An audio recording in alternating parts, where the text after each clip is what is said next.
I'm a loner and I love my peace, but my new boyfriend Jake thought he could change that. In today's story, a quiet Friday night turns into a total nightmare when Jake shows up with a literal army of strangers. Watch as I reach my breaking point after they ruin my favorite rug and terrorize my dog.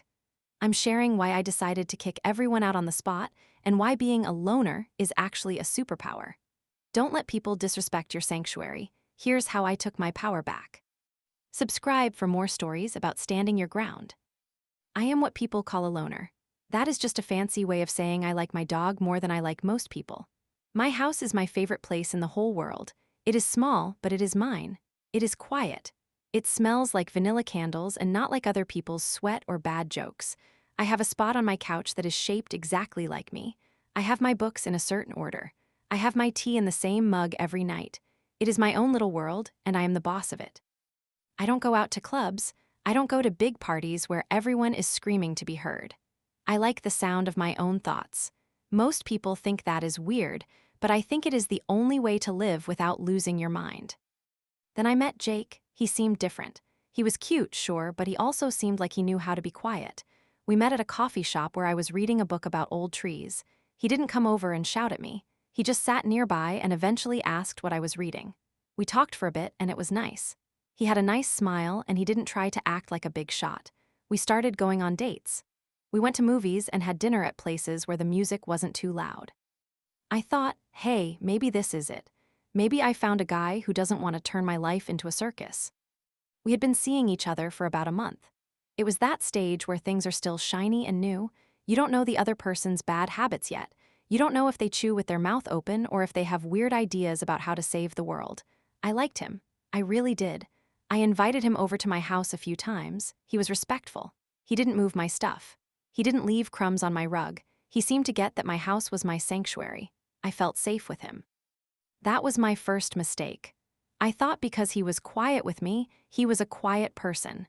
I didn't realize he was just on his best behavior and waiting to let the real him out. Last Friday, I was having a perfect night. I had my fuzzy socks on. I had a big bowl of popcorn with way too much salt. I was ready to watch a movie about ghosts and not talk to a single soul until Saturday. Then my phone buzzed. It was a text from Jake. He asked if he could come over. He said he was bored and missed me. I felt a little bad saying no because we hadn't seen each other in a few days. I thought it would be fine. Just me and him, sitting on the couch, maybe talking a little bit or just watching the movie together. I told him okay. I told him to come over in 30 minutes. I spent those 30 minutes tidying up. I put away the extra blankets. I made sure the dog, Buster, was fed and happy. I was looking forward to a chill night. I heard a car pull up in my driveway. Then I heard another car. And then I heard a loud laugh that definitely didn't belong to Jake. My heart started to do a weird, fast thumping thing in my chest. I looked out the window and my jaw basically hit the floor. It wasn't just Jake. There were two other cars. People were piling out of them like they were at a theme park. They were loud. They were carrying bags of snacks and cases of soda. They looked like they were ready for a rager. I stood there at the door, frozen. Jake walked up the path first, looking all smug and happy. Behind him were a bunch of people I had never seen in my life. There was Kyle, a guy with a backwards hat who was already shouting about some game, and Sarah, a girl who was wearing shoes that looked like they would definitely scratch my wood floors. There were others, too, maybe 6 or 7 people in total. They were all talking at once, and the sound felt like a physical weight pressing against my ears. My house, my quiet, peaceful house, was being invaded by a small army of strangers. "Hey," Jake said, trying to give me a quick kiss on the cheek like nothing was wrong. "I brought some friends. I told them your place was the best for a hangout. We wanted to surprise you." He didn't look sorry. He looked like he expected me to throw him a parade for bringing a crowd of random people to my home without asking. He pushed past me into the hallway, and the rest of them followed him like a line of ants. They didn't even wait for me to say hello. They just started walking into my living room, dumping their coats on my chairs, and putting their cold drinks on my wooden tables without coasters. I felt like I was in a dream, but a bad one of those dreams where you try to scream but no sound comes out. I watched Kyle flop down onto my Maya-shaped spot on the couch. I watched Sarah start poking at my books, making faces at the titles. "This place is so tiny," she laughed like it was a joke she was sharing with the room.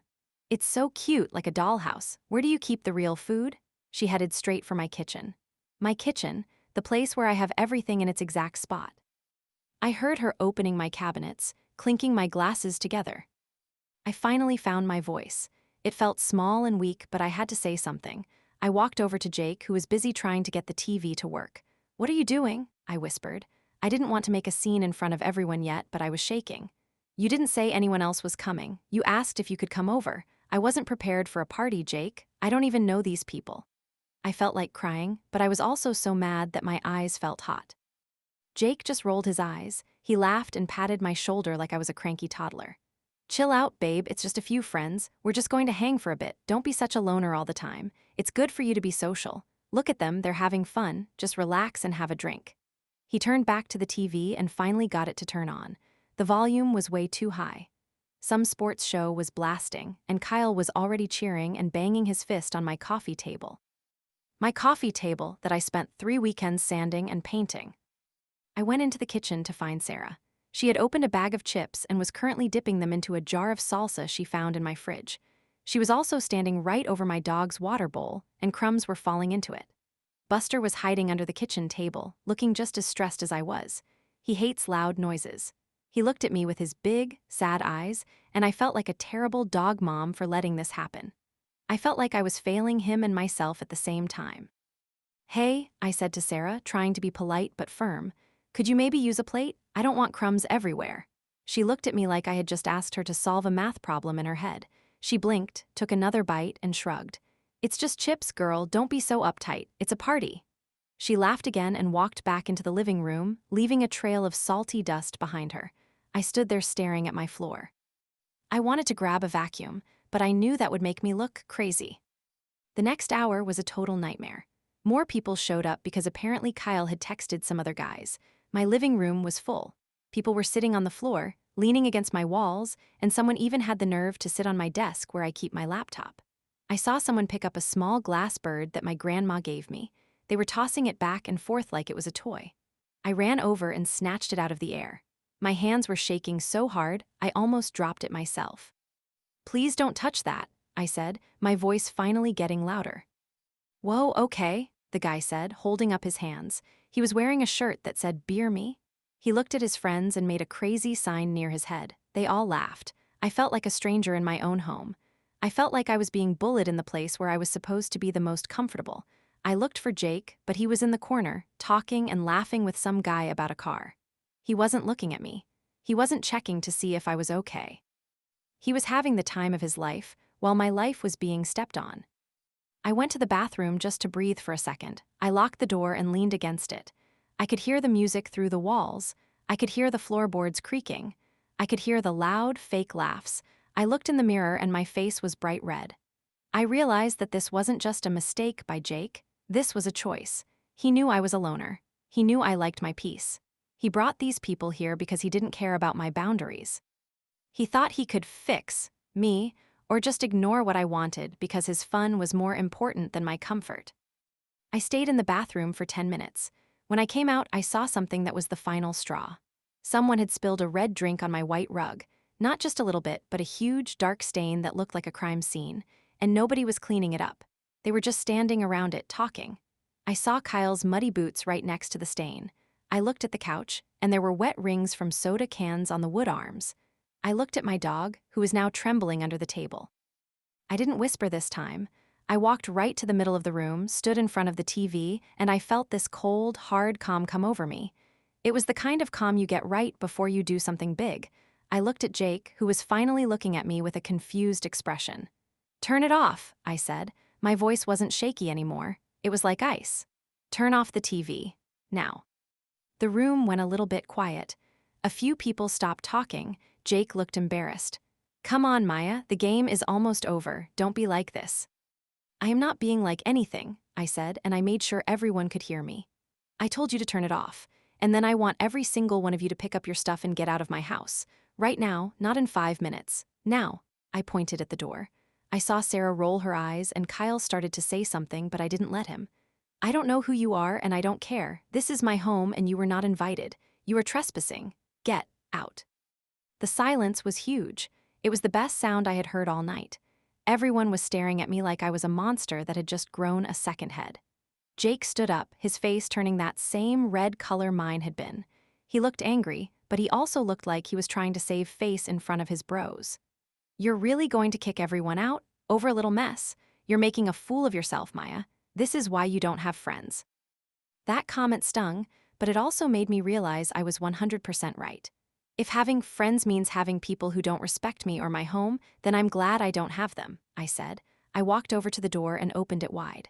The cold night air rushed in, and it felt amazing. "Out! Everyone! If you aren't out in 2 minutes, I'm calling the police and telling them there's a group of people refusing to leave my property. I'm sure they'd love to hear about the red drink on my rug too." People started moving. They weren't laughing anymore. They were mumbling and giving me mean looks, but they were picking up their bags. Kyle stomped past me and didn't even say sorry. Sarah huffed and made a loud comment about how boring I was. I didn't care. Every person that walked through that door made me feel a little bit lighter. It was like I was cleaning the air in my house just by opening the exit. Finally, it was just me and Jake. He stood there in the hallway, looking at me like he couldn't believe I had actually done it. "I can't believe you," he said. He sounded like I was the one who had done something wrong. "I was trying to include you. I was trying to make you part of the group. You're so selfish. It's just an apartment, Maya. It's just stuff. You care more about your stupid rug than you do about me." "You're right, Jake," I said, and I meant it. "I do care more about my stuff than a guy who doesn't listen to me. I told you I wanted a quiet night. You ignored me. You brought strangers into my safe space. You let them ruin my things. You didn't protect me, you joined them. So yeah, I care about my rug. At least the rug doesn't lie to me about who is coming over for dinner." I handed him his jacket, which was sitting on the floor. "We're done. Don't call me. Don't text me. Just go." He opened his mouth to say something else, but I just pointed at the driveway. He shook his head, muttered something under his breath about me being a loner for life, and walked out. I shut the door and locked it. I turned the deadbolt. I leaned my forehead against the wood and just breathed. The silence was back. It was a beautiful, thick silence that felt like a hug. I walked into the kitchen and called Buster. He came running out from under the table and wagged his tail so hard his whole body wiggled. I spent the next 2 hours cleaning. I scrubbed the red stain until it was mostly gone. I wiped down every surface with lemon-scented cleaner until the smell of those people was totally erased. I moved my books back into their right spots. I fluffed my couch cushions. By the time I was done, my house looked like mine again. I made a new cup of tea, sat in my spot on the couch, and looked at my dog. I was a loner. And honestly, I have never been happier about it. I felt a sense of pride I hadn't felt in a long time. I had always been the girl who let people walk over her because I didn't want to make a scene. I was the girl who would just sit in the bathroom and wait for the party to end. But not this time. I stood up for my dog, my house, and myself. It felt like I had finally built a wall around my life that was strong enough to keep the wrong people out. I woke up the next morning and the house was so quiet I could hear the tiny hum of the fridge in the kitchen. It was a beautiful sound. Usually I hate sounds, but this was the sound of being alone. I lay there for a long time, just watching a little dust ball float in a sunbeam. I felt like I had fought a big war and won. My white rug was clean. My books were in their rows. My dog, Buster, was fast asleep at the foot of my bed, snoring like a little old man. I felt light, like I could float right up to the ceiling. Then, I remembered my phone.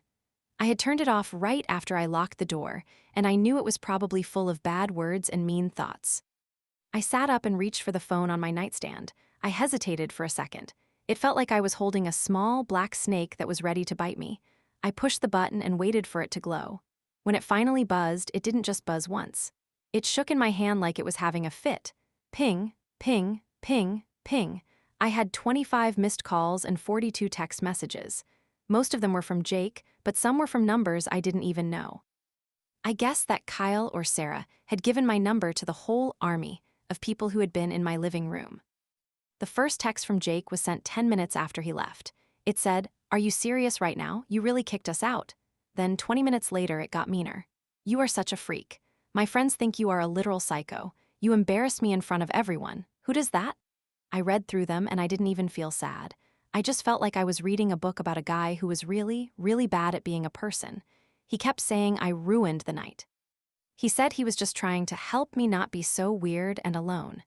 It's funny how people use the word help when they really mean, do what I want or I'll be mad at you. I got out of bed and walked to the kitchen to make some toast. I like my toast very crunchy, almost burnt. It's a thing I do. While the bread was getting hot, I called my sister, Emma. She is 2 years older than me, and she is the only person who really gets why I like to be alone. She knows that my social battery is the size of a tiny grape and it runs out fast. I told her everything. I told her about the red drink, the muddy boots, and the way Jake had laughed at me when I told him I was upset. "He did what?" Emma shouted through the phone. I had to hold it away from my ear because she was so loud. "He brought a whole crowd to your house without asking, on a Friday night, when he knows you hate people. Maya, that is not just a mistake. That is like a crime against your soul." I laughed because she was being a little dramatic, but it felt good to hear someone say I wasn't the psycho one. She told me she was proud of me for kicking them out. She said most people would have just sat in the corner and cried until the party was over. I took a bite of my toast and looked at my phone again. A new message popped up from an unknown number. It was a photo. It was a picture of a group of people at a bar, holding up their glasses and smiling. In the middle was Jake, and he had his arm around a girl who looked a lot like Sarah. The caption said, "Finally having some real fun with people who aren't boring." I realized it was a bait text. They wanted me to be jealous. They wanted me to call them and cry, and say I was sorry so they could laugh at me some more. I didn't cry, I actually smiled. If Jake thought that being in a loud bar with people who spill drinks on rugs was real fun, then he was exactly where he belonged. And I was exactly where I belonged, in my quiet kitchen with my crunchy toast and my happy dog. I realized that Jake wasn't different like I thought. He was just a guy who liked the noise. He thought my quiet life was a problem that he needed to fix. He thought I was a project, not a person. I went into the living room and sat on my couch. I put my feet up on the coffee table. I didn't have to worry about coasters. I didn't have to worry about crumbs. I felt a weird sense of power.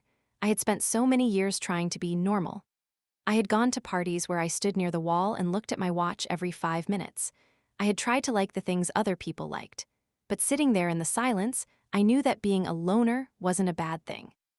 It was just my way of being happy.